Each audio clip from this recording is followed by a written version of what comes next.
There's a piece of rock sitting on a shelf in my workshop, right next to the jars. It is about the size of my palm, and one whole face of it is flat and smooth, like the side of a dinner plate. No river made that face, and no man with a hammer made it either. That face got made in about a quarter of a second on a cold October night at a camp up in the North Woods, when a stone somebody had set around the fire came apart and threw that piece past a man's shoulder and into the side of a cooler 11 feet away. Every one of us at that fire had done the same thing you have probably done. We walked down to the creek in the daylight, picked out nice round stones, and built a neat little ring. That is the picture every American has in his head when you say the word campfire. It is on the front of the marshmallow bag. And it is the most dangerous habit I see in American camping by a long way. So stay with me all the way to the end tonight, because the reason that stone came apart is not the heat, and it is not the fire. It is one specific thing the water hiding inside a rock does at a temperature you would not believe. And once you understand it, you will be able to look at a stone and know whether it belongs anywhere near your flame. I am Wes Kingfisher. I am 64 years old. I am of Cherokee heritage, and I was raised by my grandmother Ada in the hills of eastern Oklahoma, on the same few acres where I still live today. My grandfather and my uncles taught me the woods, the fire, the water, and the shelter. 40 years on the powwow trail and the intertribal gatherings taught me the rest, from the northern plains down to the desert southwest, and I have slept out in every one of those places, in every season there is. The old ones never wrote any of this down, so listen close. But none of this starts at the fire. It starts with the ground the fire is sitting on, and with a way of thinking that got lost in about 2 generations. Walk into a sporting goods store this weekend, and camping is a shopping list. Tent, pad, bag, stove, fuel, filter, lantern, and a plastic tub of fire starter. $400 before you have driven anywhere, and nearly every piece of it is a store-bought answer to a problem the land already solved. My grandfather carried a knife, a blanket, a pot, and a small pouch, and he slept warmer than most men I see crawling out of a nylon tent with a stiff back. Tonight I am giving you all of it in the order the old ones did it: where you put camp, how to build a fire that actually warms you, how to sleep warm on cold ground with no pad at all, where to find water you can trust, what to eat, and the few plants worth knowing when you are a long way from a drugstore. And I will come back to that rock on my shelf, because it is the one thing I want you carrying home from this. Now, everything I am showing you tonight has its own page in a book I sat down and wrote called The Native American Way. 101 remedies, skills, and recipes that kept my people alive for 10,000 years. It is the plants my grandmother, Ada, used out of her own kitchen, the wild foods and when to gather them, the fire and water and shelter skills, and the recipes that fed the people through every winter. Written down plain, one step at a time, because the old ones never wrote it down and somebody had to. It is $17. $17 marked down from 47 for knowledge that had 10,000 years of testing behind it. Now go ahead and grab your phone and open up your camera, the same one you use to take pictures. Point it at that square code on your screen and hold it steady for a second. A little link will pop up. Give it a tap, and it will take you straight to the book. And if you are watching on your phone right now, the link is waiting for you right down below in the description. Take your time. There is no rush at all. I'll wait right here. So that is the book. Now let me put you on the right piece of ground, because where you set camp decides how your whole night goes, long before you strike a match. People walk until they find the prettiest flat spot down beside the water, and they set up right there on the sand. I understand the pull of it. It is level, it is soft, and the creek makes a nice sound. It is also the coldest, wettest, most dangerous ground in that whole valley. Cold air is heavy. All night it slides down the hillsides and pools in the bottom, the same way water does. And it sits there until the sun comes back. That hollow by the creek can run 10 to 15 degrees colder by 4 in the morning than a spot 40 feet up the slope. 10 to 15 degrees. That is the difference between a decent night and lying there shaking until sunrise, and it costs you nothing but a short walk uphill. The damp settles down there too, so your blanket, your firewood, and your boots are all wet by morning. And if a storm breaks upstream in the dark, a dry creek bed can come up over your ankles faster than a man can pack. So camp on the bench.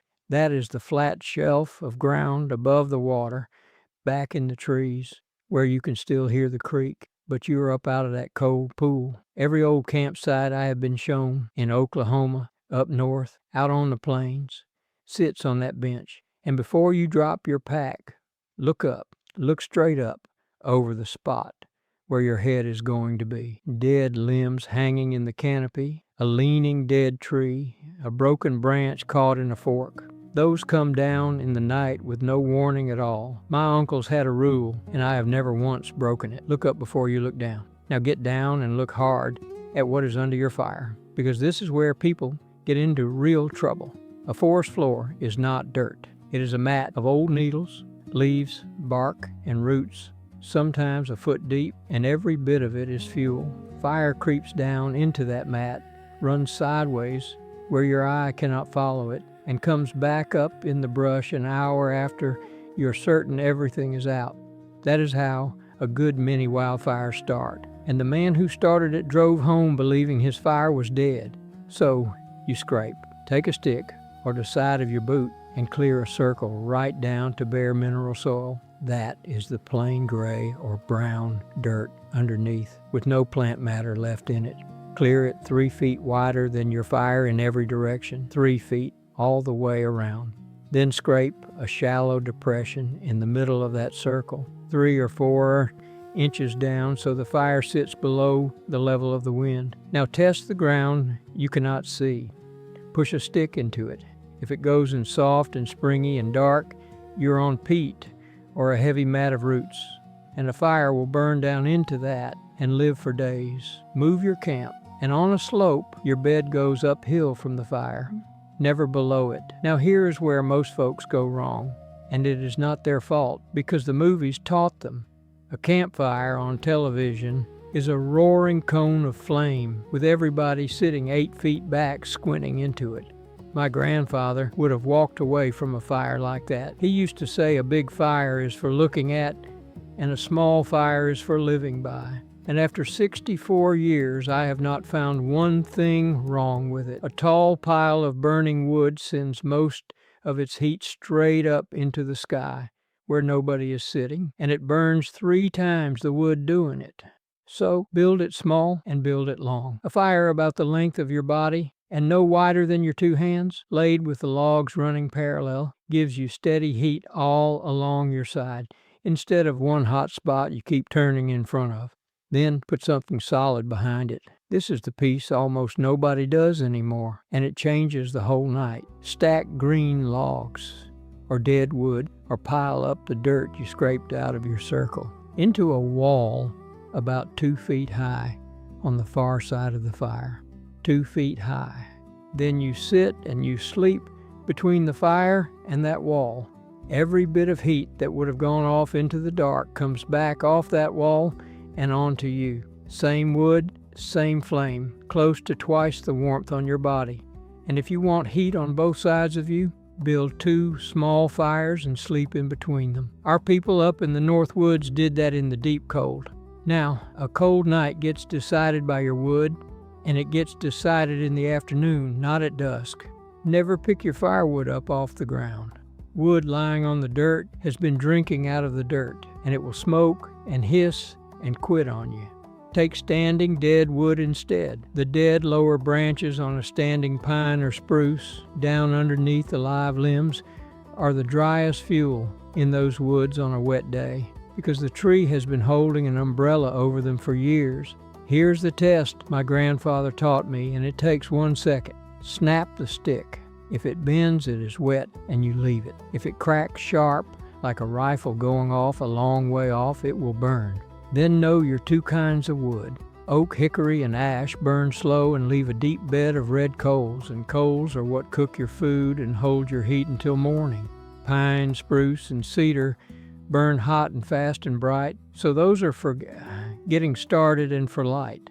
But you never bed down close to a fire built out of pine, spruce, or cedar. I mean, never. Those woods carry pockets of resin that pop, and they will throw a live coal 10 feet and burn a hole clean through your blanket. I have got a wool blanket at the house with 3 of those holes in it. And notice something. I have not told you one single time to build a ring of stones around any of this. Hold on to that, because the why is coming, and it is the whole reason I made this video. Now I want to fix the thing that makes more people quit camping than anything else, and that is the cold night. Almost every one of them gets blamed on the air. The air is innocent. You lose your heat downward into the dirt. Still air is a poor conductor, which is the only reason a blanket works at all. But the ground is in direct contact with your whole body, and it pulls warmth out of you many times faster than the air ever will. You can be in a sleeping bag rated well below freezing and shiver all night because your own weight has crushed the filling flat underneath you, and there is nothing left between your back and the cold earth. The old ones solved that before anybody sold a foam pad. You build a bed, gather dry leaves, dry grass, ferns, or evergreen boughs, and pile them where you are going to sleep. Pile them 1.5 feet deep, 1.5 feet loose and fluffy, because when you lie down on it, it crushes to about 6 inches. And 6 inches is what you actually want under you. Make the pile longer and wider than your body so nothing hangs off the edge. If you're using boughs, lay them butt end down and tips up and shingle them like the shingles on a roof. That gives you spring as well as insulation. It takes about 20 minutes. I have slept on one in a wet November with nothing but a wool blanket, and I was comfortable. Now the next one is older still. It works, and I want you listening close, because doing it halfway will burn you. Scrape out a shallow trench where you plan to sleep, about as long as you are tall and about 6 inches deep.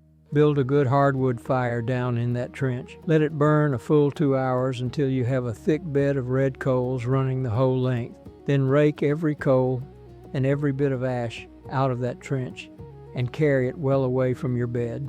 All of it. Do not leave one. Now put the dirt back. At least 6 inches of dry soil over that hot ground, 6 inches. And if you are guessing, put more. Smooth it flat. Then lay the back of your hand on top and hold it there for a slow count of 10. If you cannot hold your hand there comfortably for 10 seconds, it is too hot. So you add more dirt and you wait.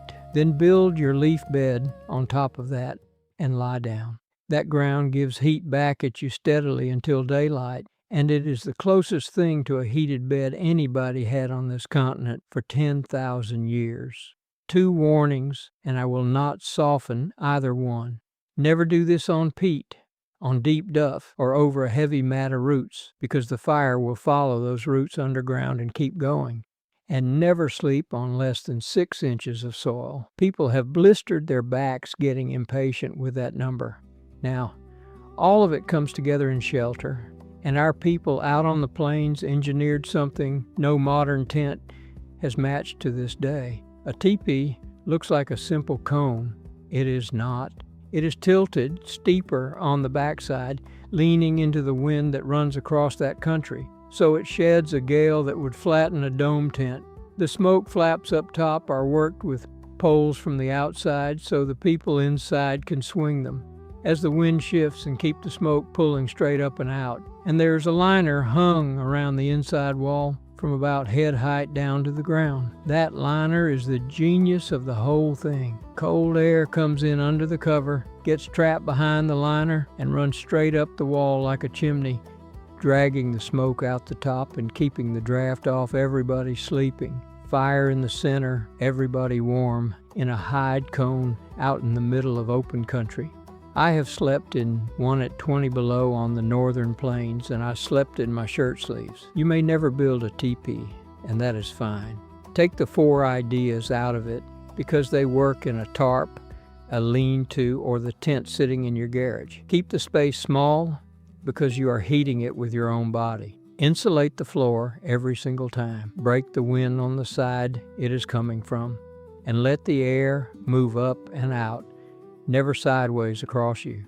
Now to water, and clear water is not the same thing as clean water. The first rule is moving water over still water every time.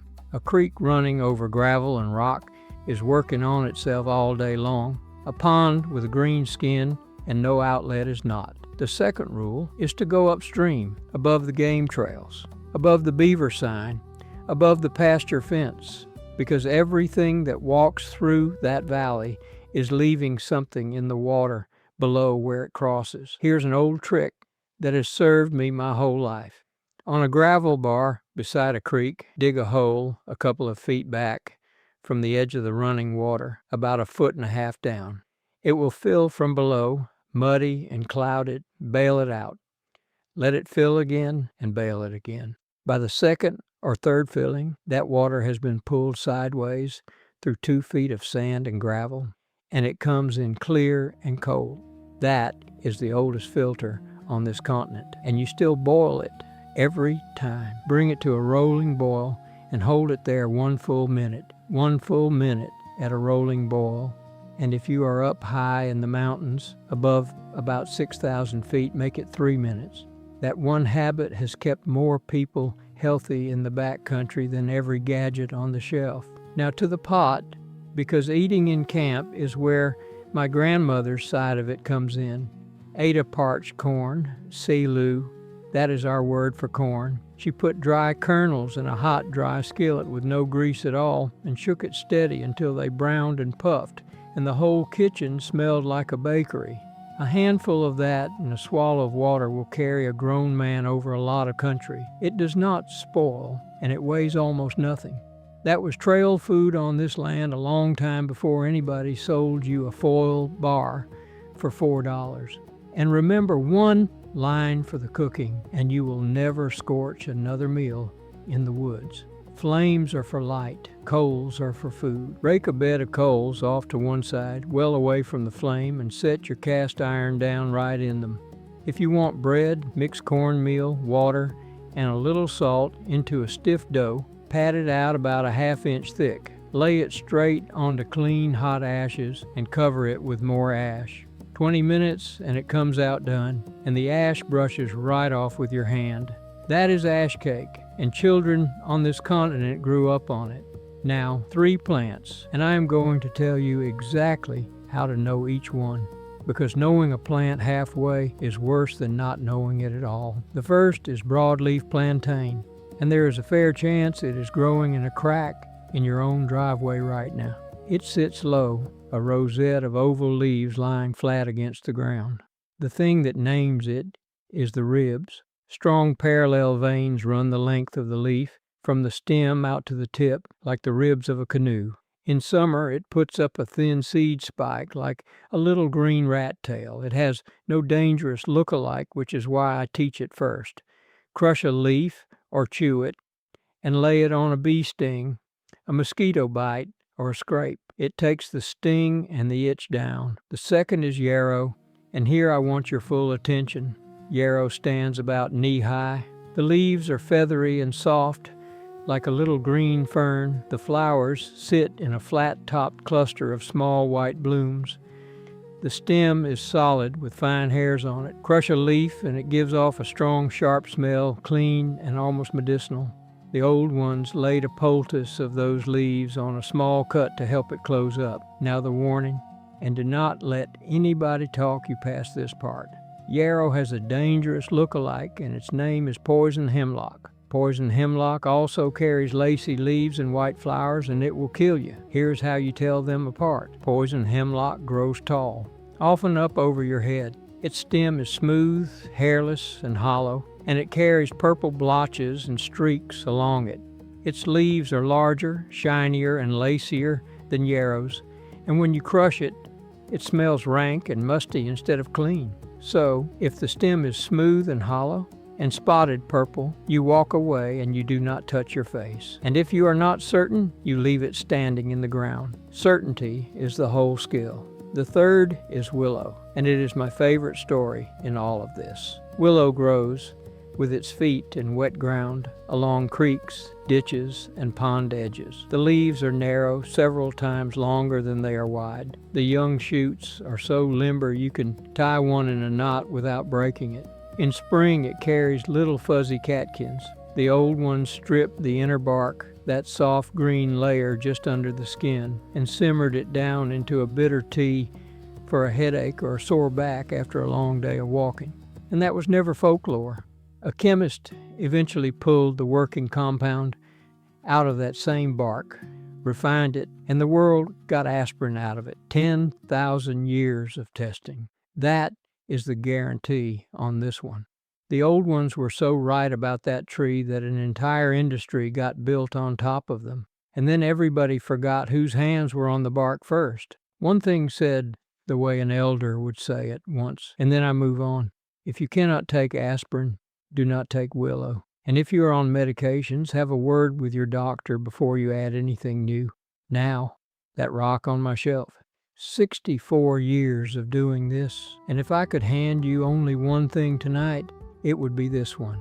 You have seen it 1,000 times. A neat ring of round stones out of the creek bed laid up around the fire like a little fort. It looks right. It looks careful, and it looks like somebody who knows what he is doing built it. And it is the likeliest way I know for a peaceful evening to end with somebody in an emergency room. Here is what is actually happening, and there is no luck involved in it anywhere. A stone that has been sitting in a creek or a river or down in damp ground has water inside it, not on it. Inside it, held in pores and hairline seams too small for your eye to find. Sandstone, shale, slate, and limestone are full of them. And a round, smooth creek stone is the worst offender in the whole pile, because water is what made it round in the first place. Now you set that stone up against a fire. The outside heats fast. The water sealed inside heats too, and when it reaches 212 degrees, it boils. 212. That is the number, and that is the part that catches everybody. 212 degrees is the same temperature as the water in the coffee pot on your kitchen stove, and a stone that hot is not even glowing yet. And when water turns to steam, it takes up about 1,700 times the room it took up as water. 1,700 times, sealed inside solid rock with nowhere on this earth to go. The stone holds, and it holds, and then it does not, and it lets go all at once, and it throws pieces of itself sideways faster than you would credit if I told you. That flat, smooth face on the piece in my workshop is a fracture plane, and it went past a man's shoulder. So the rule is simple, and you never bend it. Nothing that came out of water goes near your fire. No creek stone, no river rock, nothing dug out of a wet bank or a spring seep, nothing layered, nothing that flakes in your hand, nothing that feels light for its size.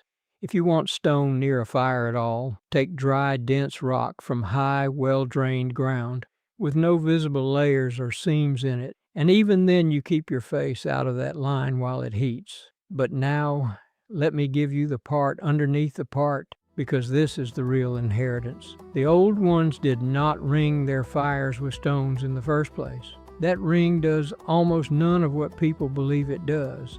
It will not stop a fire from spreading, because a fire spreads two ways. It rides out on embers in the wind, straight over the top of any ring you can build, and it creeps down into the duff and along the roots underneath, right under those stones, where a ring never touches it.